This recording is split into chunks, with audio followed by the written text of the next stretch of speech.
SDCC gave us some Trek content last weekend. A puppet teaser for Strange New Worlds Season 4 and a full teaser trailer for Trek Starfleet Academy, a brand new show starring Holly Hunter. And of course, in proud modern Trek tradition, controversies were sparked. I usually will give something a chance. But then I see that female Jemadar, and all I thought was, the line must be drawn here, no further.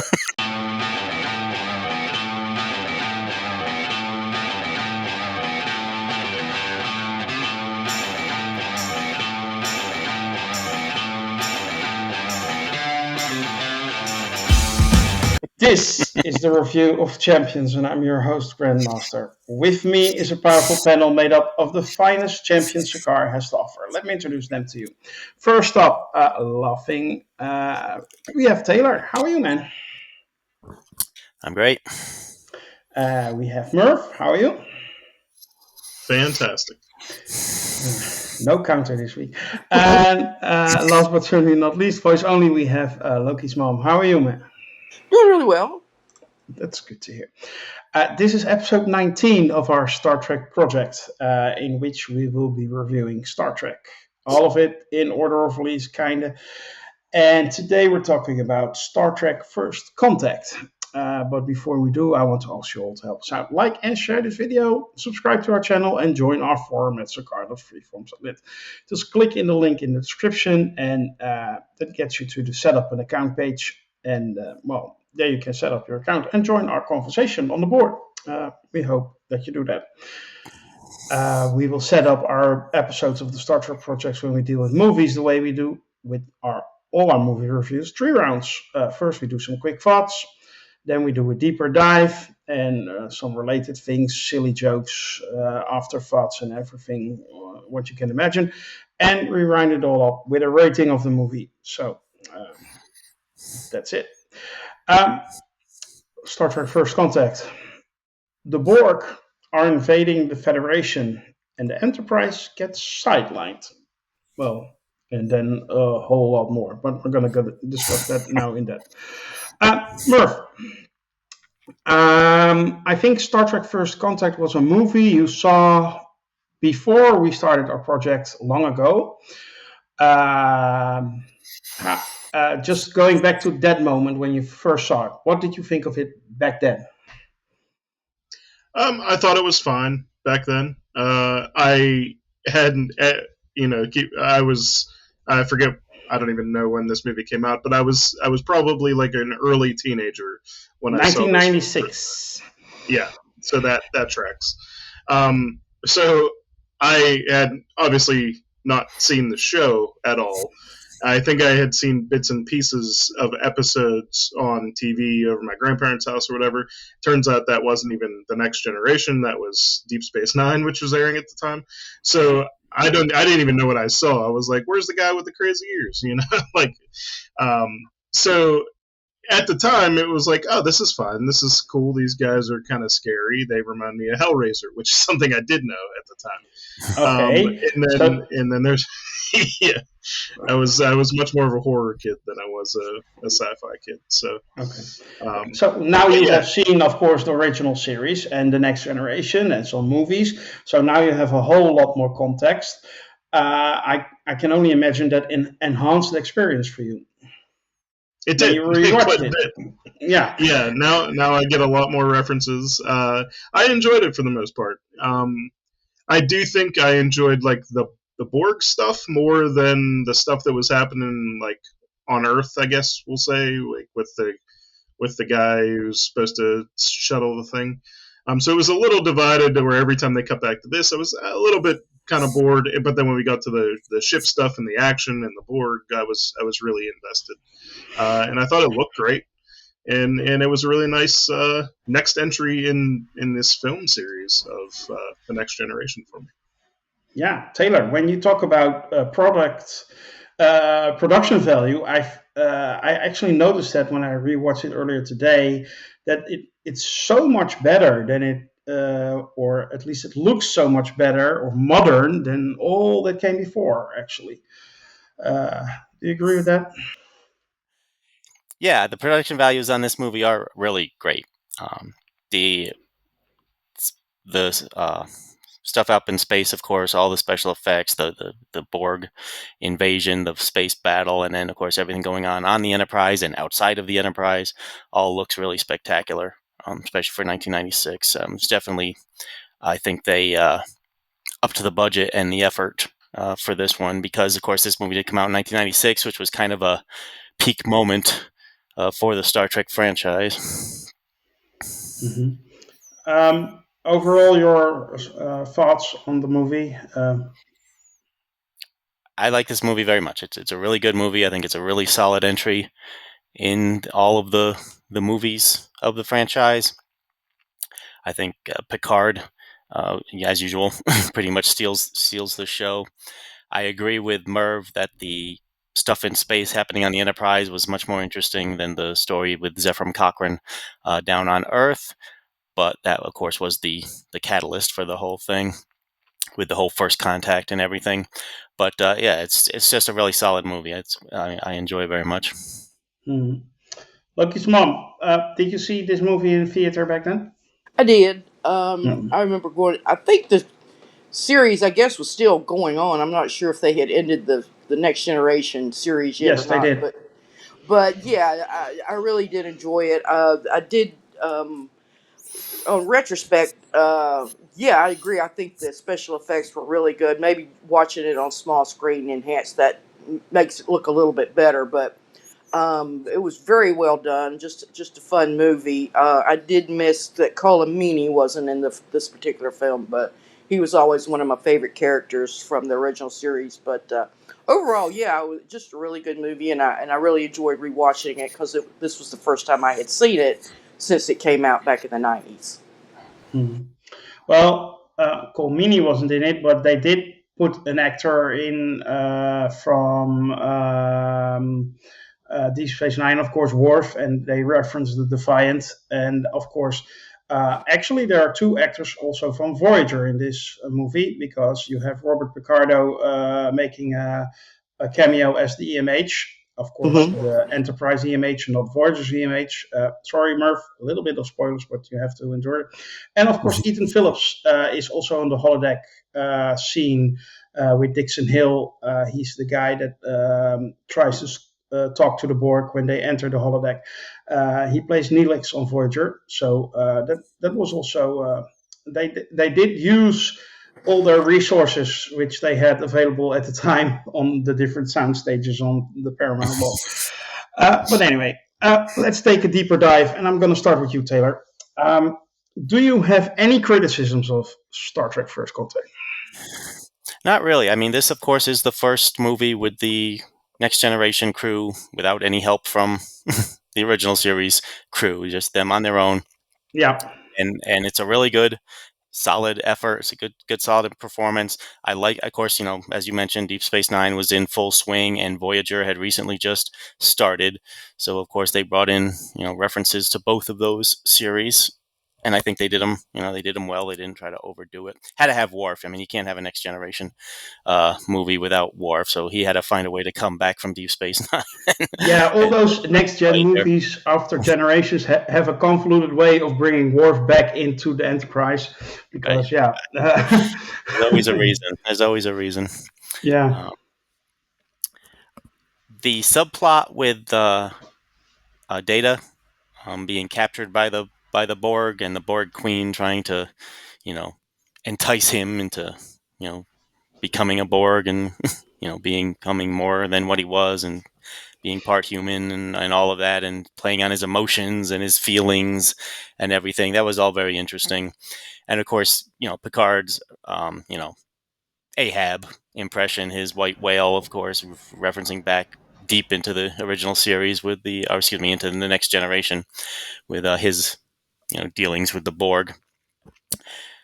I don't always like when they bring the Borg in. I mean, I like the Borg, but I think they can be overused. They're kind of a one note enemy, but I think this is really their peak, the peak entry of the Borg throughout the whole franchise. I think is this movie right here, because of course we have the Borg Queen, and they had a really clever plan of going back in time and stopping First Contact, and thus assimilating Earth, which of course has been a pain in their mechanical butts, I guess, because they can't seem to conquer the Federation. So again, well written, well executed, well acted by the whole crew. Again, the stuff on Earth, yeah, okay, a little bit of padding there. I understand what they were doing. They had the whole. It's a big cast. They had to do a lot of stuff, and they had to make sure everybody was doing things. And of course, Zephram Cochrane, of course, is a name that we hear all the time throughout the Star Trek story, including back in the original series. We meet him when he's a million years old, but some cloud alien thing kept him young to do weird stuff with him. But that's a whole other episode to talk about there. But I think we already discussed that episode a year ago or so. exactly. What? But 1.5 years ago. But it was all, again, I really don't have any complaints about it other than, I think there was a little bit of padding in there with this stuff on Earth. Again, just to make sure the whole cast had something to do, and they flushed out the Zephram Cochrane story. But other than that, really, there's nothing to complain about. I had forgotten that Neil McDonough was in this movie. So there's another huge franchise that he's shown up in. He's in quite a bit of nerd stuff. But no, again, the Borg Queen, I'm remembering her name, Alice Krieg. Is that the actress's name? Krieg? I'm probably pronouncing it wrong, but she did a great job. And of course, she expanded the whole idea of the Borg at that point, because they were all just automatons or whatever you would call them, hive mind people, and we find out now that there is an actual queen bee that actually can think on her own, which expands the universe quite a bit. So again, nothing really to complain about. I thought it was all really well executed. Yeah, I agree. Yeah, Loki's mom. Do you have any criticisms of this movie? Not particularly. Probably the one that kind of sticks out is that Zephram Cochrane was a young man when we saw him in the original Star Trek TV series, but then we get him supposedly before he wound up on that asteroid with the Cloud Lady. He's an older man on planet Earth when he invents warp drive. Probably that kind of stood out. It stood out to me. I remember when the movie came out, but I guess over time they explained it or whatever, that how that happened. But even so, I don't know why they. But that said, James Cromwell was just really good in that part. Very fun. He was the comedy relief, and I think both Merv and Taylor kind of didn't like or didn't like as much the plot on Earth that was going on. But that to me was my favorite part of it, really, because it really went back to the very beginning, the first contact, when everything changes for planet Earth, changes for humanity. And they, at the end, I think, particularly at the very end of the movie, I think there's the hope, and that humanity's gonna be okay, that they're gonna survive all their mistakes that they had done up to that point. But other than just weird how they did the character, I wouldn't have any complaints about it, because overall it was just a very well written, very well directed movie. Mm-hmm. Any particular standouts for you? Well, like I said, just that sort of that subplot with Zephram Cochrane and his reluctance, and he finding out that he's, oh my God, I'm this hero, and up to that point he thought he was going to die in obscurity, or probably die with that, if nothing else, he'll die in that spaceship, but that he's cobbled together. But maybe that's another little thing. How in the world can it now, is it set in 2060 something, and we're only, 3 decades from that, so if we don't have warp drive by the time I'm 90, I'm going to be disappointed. Well, yeah, 2063. If I become 90 years old, then I may see it, but I have little hope, actually. But anyway. Yeah, I do too. But yeah, one of the things that I did like about it was, it's been brought out, I think the Borg, of all the scary characters, villainous characters they've introduced in the whole. Even going back to the original series, I think the Borg is probably the scariest. And Buddy, when they introduce Alice Kriege as the Borg Queen coming down, she's just half a human, just her top part of her body and that spinal cord. Very, I mean, it was just creepy, very chilling, and I really liked how they did that. Yeah. Well, I wouldn't call it horror, but thriller elements are certainly in there. Merv, I love the score of this movie.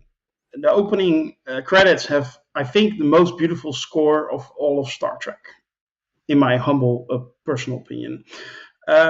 Did that stand out for you as well, or? It's funny you mentioned it because I will say no, it didn't stand out for me. But I have had a problem lately with like really picking up on scores. However, I'm watching Deep Space Nine for the first time, and the score to that, not to jump ahead a few months, but the score to that is like fantastic. I love every time it opens up. So I listen to it all the way through every time.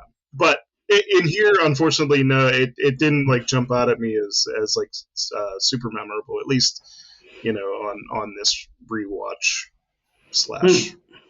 Okay. Okay. Any negatives on this movie?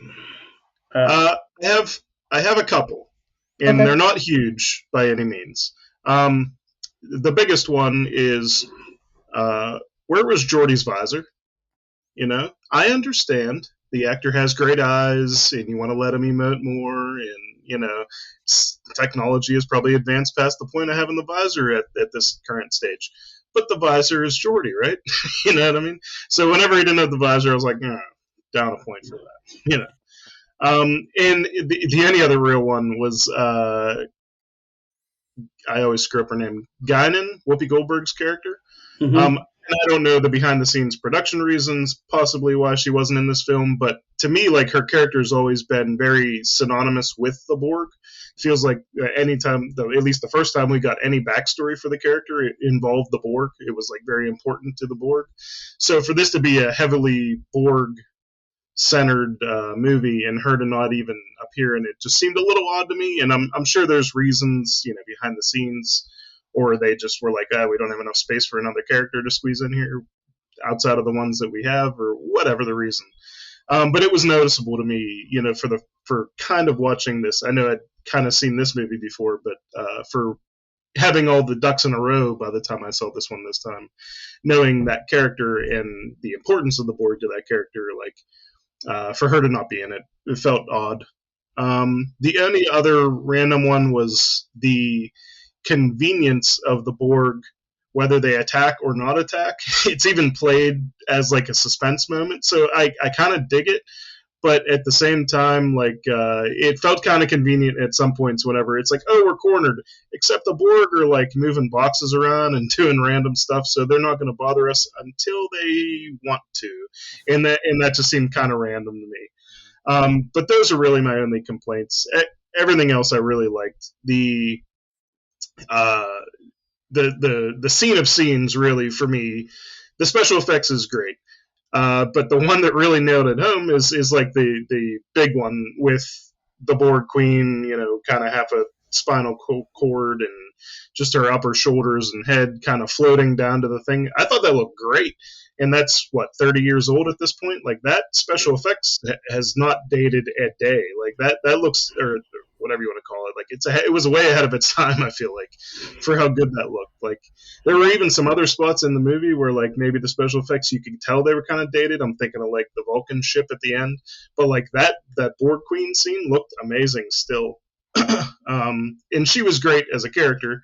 I thought they kind of fixed the problem with the Borg. It's funny because they kind of kill her off. I don't know if we'll see her again, but the problem with the Borg being that they're kind of faceless, like emotionless enemies that just don't have anywhere to go, and they fixed it by adding a queen who has both a face and emotions for the most part. I don't know if she technically does, but she certainly reacts like she does. So I thought that was really cool. Loved, obviously, Picard's story here is I think the best one in the movie. And I like Data's kind of side story being tempted. That all ties back to his emotion chip and everything that he's been through, and he gets like a little bit closer to humanity and has to kind of essentially destroy that part in order to defeat the Borg Queen. I thought that was interesting. Yeah, I mean that's pretty much it. We already kind of mentioned the Earth stuff. It wasn't that it wasn't enjoyable. It just didn't seem as pivotal as the stuff on the spaceship with the Borg and kind of that whole situation. That felt like they were under siege up there, whereas on Earth they're kind of drinking and hanging out at the bar while literally however many miles up above or whatever the people are fighting for their lives. So it felt kind of jarring to go back and forth. But as Lokismom mentioned, that kind of played a little bit of a comedic factor to lighten things up, to remind you that you're supposed to be having fun watching this movie. So I liked it all. And Neil McDonough, I can't remember the character's name, but I thought he was good as well. As soon as I saw him, I was like, I've never seen this guy before, and he's a notable actor, and he's probably going to die. And sure enough, he winds up getting destroyed or assimilated and then destroyed. I can't remember the order of operations, but really good movie. I like this one quite a bit. I think I like the Borg as a villain. Now I don't know where they go from here. If they, I assume they're going to be a thing still in the future of however many years of Star Trek. But I'm curious to see where they go from here. But also, like, I know there's a couple more movies, so I'm curious to see something different other than the Borg. Well, yes, without spoiling too much, the Borg are not in the movies anymore, and they are in Voyager a lot. So you can look forward to that. And yeah, no, not going to say anything more. Okay. I have one big criticism of First Contact. And this question is maybe the most for Taylor. Because Merv is not up to speed on Star Trek. And I don't know if Lokismom is up to speed on modern Trek. But First Contact is for me a great movie. I love it. A great movie. You will see that with my rating. But it's also the starting point of the decline of the franchise. And I will explain why. Because this movie was so great and so successful, it kind of let the execs at Paramount or the producers or whatever start to believe that, hey, this is so, the fans love this so much, we need to do more of this. And actually, every single outing that came after what was already running at the time, like Deep Space Nine and Voyager, was a nostalgia ride. Enterprise. We went back to the original series with the Kelvin timeline. Discovery started as a prequel. Strange New Worlds is a prequel. Lower Decks, in its own way, is a prequel. Picard is like we're going back to the Next Generation series. And to me, all those outings were never of the same quality as what came before. Taylor, what's your view on this? Yeah, I agree. You really can't argue with that. Now, some of those outings that came later were better than others and much more enjoyable than others. But we will you're discuss right. that at length.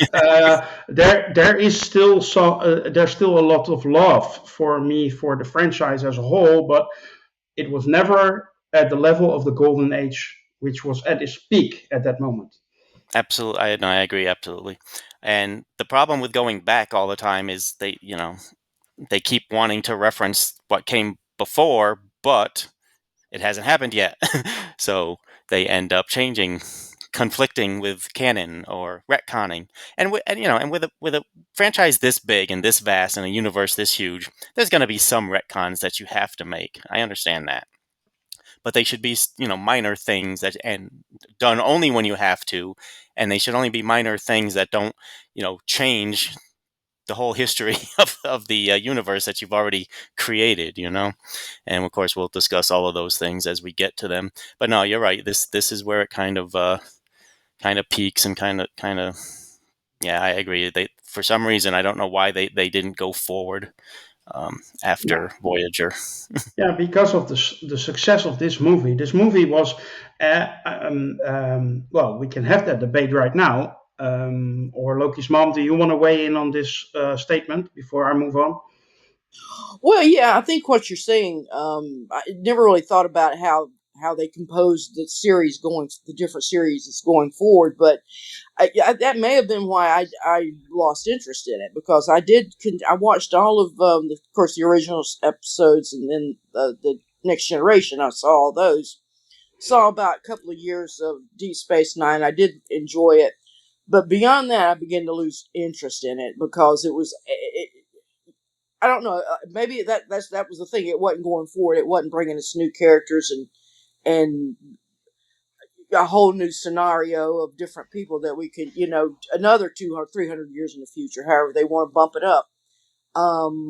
I did try to watch the Enterprise. I think it was with Scott Bakula. What was his character? Yeah, I know he was one of the historical Archer, Captain Captain Archer. Archer. Captain Archer. Okay, so he was sort of one of the legendary characters in the past, but yeah, even that one, I probably didn't get beyond 2 or 3 episodes with it, and I think at that point I had burned out as far as Star Trek goes.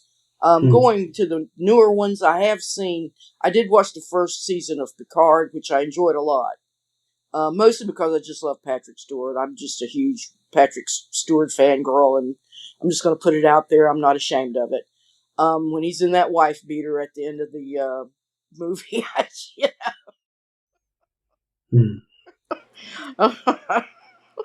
at least I got Merv smiling.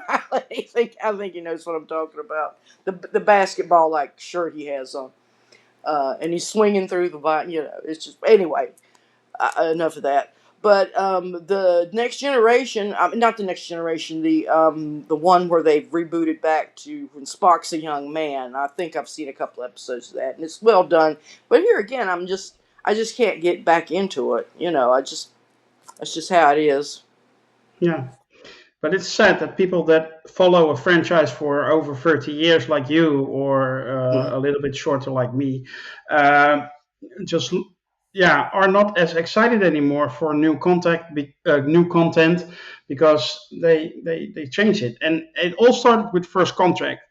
Because it was so popular, it actually sparked a debate among the fandom. And I'm going to ask you all, I will put you all on the spot. Because there was all of a sudden a debate whether The Wrath of Khan was the best Star Trek movie or First Contact. So in fact, it's actually The Undiscovered Country. But okay, I'm going to ask you all: Loki's mom, Wrath of Khan or First Contact? Oh, Wrath of Khan. Wrath of Okay. Khan, hands down. I'll say this is a better made movie as far as technical wise and everything. I mean, it had more bells and whistles, and uh, the fact that they were running like three plots around each other that was well cut and everything. But I got to go back to the Wrath of Khan. It's just it really got Star Trek, and I think it nailed what Star Trek would become later on, as far as the positivity of the characters and how we all know in the end they're gonna make it all right toward the end. It's not like some of these other franchises where everything's just very dystopian and everything like that. One thing about Star Trek is it is a very positive, hopeful, forward-looking franchise. But yeah, I totally agree with with what you said about this being First Contact. Really, may have set it off in the wrong direction. Yeah, Merv.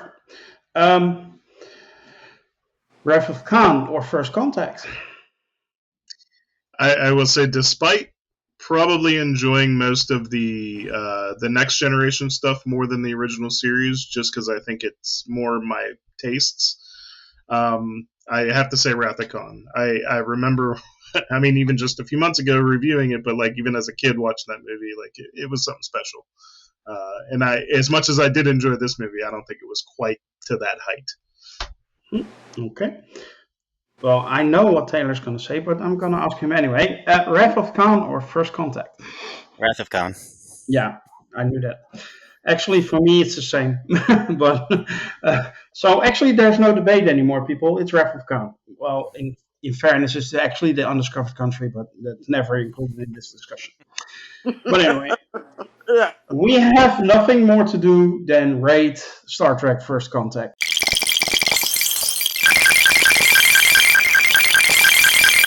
And I'm going to start with the grand old lady of the podcast of champions, Lokismom. I will give this a 8.5 wife beaters. Okay, don't let the chat hear you. Taylor. Yeah, real quick, couple of moments that I really enjoyed when I first saw this movie, when I saw it in the theater when it first came out. When they're outside of the Enterprise trying to stop the Borg from doing whatever they're doing with the deflector array and the anti-gravity, and where Worf has to stop the leak in his spacesuit with the severed arm of a Borg tied around his leg to keep the air in. That is great. And lastly, right at the end, when you first saw that first contact was made with Vulcans, I just thought that's perfect. Yeah. Yeah. So those are two great moments there. Solid movie. I'll give it a strong 8 out of 10. Okay. Yeah. Merv, can I have your If I rating? could jump in, before Merv gives his blessing on it, the movie. I did love it at the very end when the Vulcan emissary, he looks at these humans and he knocks back that whiskey. It's like it's their this is their future now, stuck with humans. Smelly, drunk, and dancing. Well, no, Yeah. there are worse ways to be. But anyway, Merv, can I have your rating?